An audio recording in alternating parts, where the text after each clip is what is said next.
নমস্কার বন্ধুরা, আজ আমি নিয়ে এসেছি একদম স্পেশাল রেসিপি ভেটকি মাছের চপ।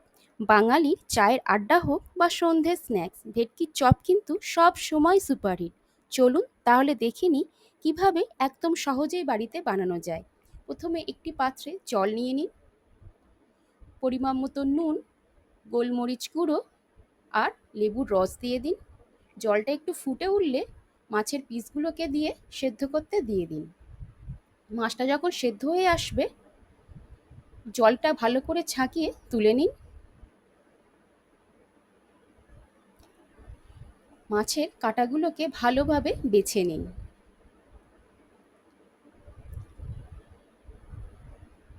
এরপর একটি প্যানে সাদা তেল দিয়ে দিন আর কুচনো পেঁয়াজ দিয়ে দিন। পেঁয়াজগুলিকে হালকা বাদামি করে ভেজে নিন আর আদা রসুনের পেস্ট দিয়ে আর কাঁচা লঙ্কার কুচি দিয়ে ভালো করে মশলাটাকে ভেজে নিন।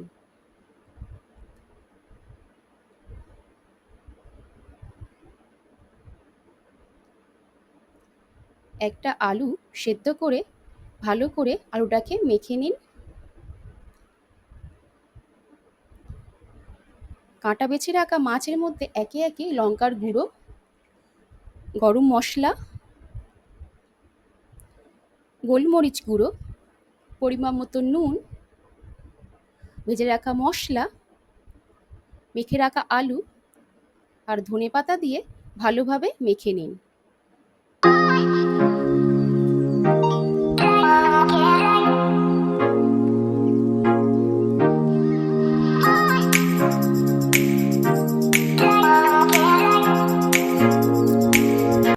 এরপর একটি পাত্রে ডিম ফাটিয়ে নিন আর পরিমাণ মতো নুন দিয়ে ভালো করে ডিমটাকে ফেটিয়ে নিন।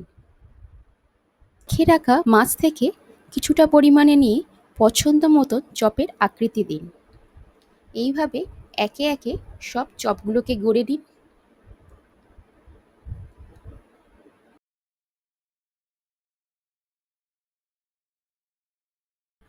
প্রতিটি চপ ময়দায় গড়িয়ে নিন, ডিম ফ্যাটানোতে ডুবিয়ে নিন, ব্রেড ক্রাম্বসে ভালোভাবে মুড়ে নিন।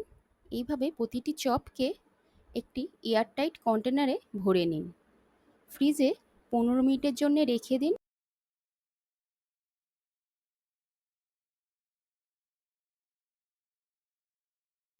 ফ্রিজ থেকে বের করে বাইরের টেম্পারেচারে কিছুক্ষণ রেখে দিন।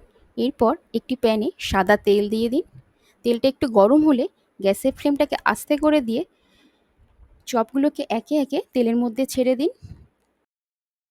চপগুলোকে এপিট ওপিট করে ভেজে নিন যতক্ষণ না সোনালি রং ধারণ করছে।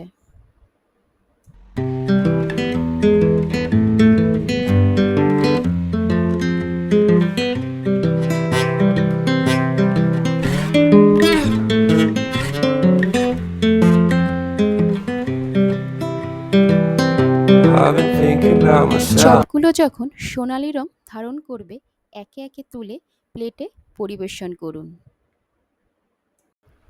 দেখুন তো একবার, বাইরে একদম খাস্তা আর ভেতরে নরম আর সুগন্ধি ভেটকি মাছের চপ একেবারে রেডি। এক কাপ চায়ের সাথে এর মজাই কিন্তু আলাদা।